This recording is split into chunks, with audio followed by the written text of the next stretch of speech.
Welcome back to episode 6 of The Goose Goes South. This leg is from Charleston to Savannah. We sure got a warm welcome at Safe Harbor Charleston City, and we were psyched to be back on their famed mega yacht dock, which seems like 10 miles long and you need a motorbike to get from one end to the other. And we sure weren't a mega yacht, we were more like a tender, but great to be there. Charleston has a lot of history and great restaurants. We can't wait to revisit it again on the journey north. We were very fortunate to have our friend Avery show us beautiful Sullivan's Island. Well, we just left Charleston and the Safe Harbor Charleston City Marina where I was there for 5 days. And now we're going down the Waipu Creek.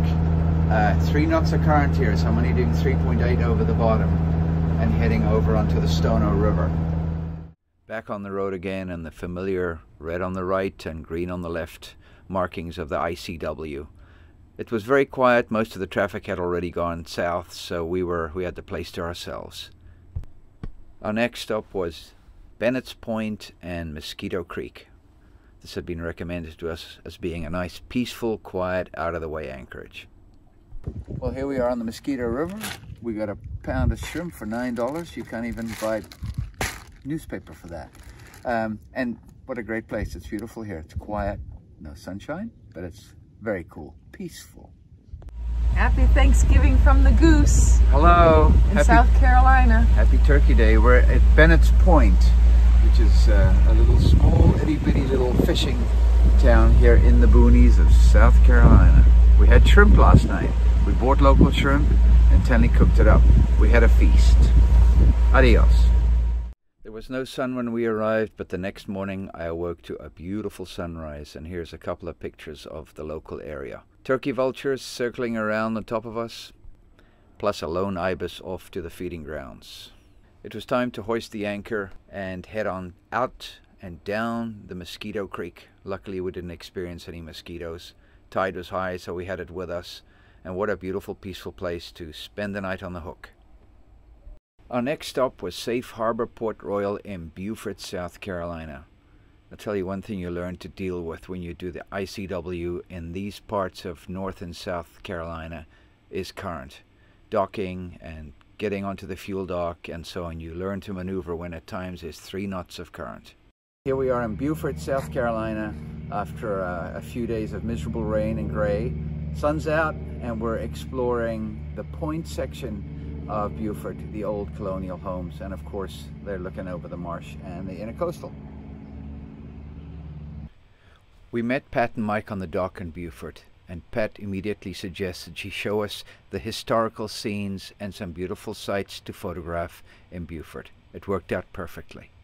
Robert Smalls was born into slavery, freed himself and his crew and their families during the Civil War by commandeering a Confederate ship in Charleston Harbor, and became a politician in Beaufort.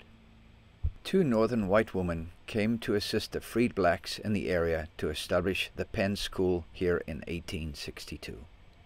And here you see the Chapel of Ease, built in 1740 before the Revolutionary War. This is the Hunting Island Lighthouse, built in 1859 and guided boats between Charleston and Savannah. Back on the road again, and the chief mate takes a break. Our next port of call was Bluffton, and we decided for the first time to put the folding bikes into the dink and see how that pans out. Well, it was perfect. We tied up to the dinghy dock at the Municipal Pier in Bluffton and explored the town. What a great town. We decided to have dinner at Toomer's Bluffton Seafood House. It came highly recommended, and what a great place. Such a unique way of eating oysters and all the other stuff that lives on the bottom of the ocean. The next morning we were off to Bull Creek, a little ways down the pike, and of course the beautiful scenes of the ICW and the guys who know how to power their boats when they went out duck hunting. Man, these guys must have been doing 60 miles an hour. A unique shot of a bald eagle flying with a bunch of grass making up its nest. And then of course the gulls followed us for ages, loving all the water we were churning up and all the food that was coming up to the surface. They were with us for hours. We finally came to the turnoff for our creek, and in the distance loomed a bit of a squall with some wind and rain, but nothing to worry about. It was nice to chug along and hunker down in the wheelhouse. It didn't take long for the squall to pass us by. In the meantime, we dropped the anchor, the sun came out, and it was time for a dinghy ride.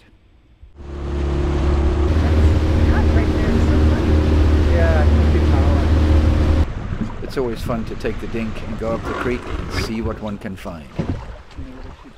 This looks like my meal last night at Bluffton Seafood House. I asked for steamed oysters and they came in clumps like this. And they were absolutely delicious. So you had to pry them open and get these puffy little steamed oysters out. And it certainly doesn't look like there's a shortage here. There's oyster shells all over the beach. Well, as you can see, the breeze kicked up and the ride back wasn't as smooth as the ride going up the creek. Whatever, we put the hammer down. It was fun and games.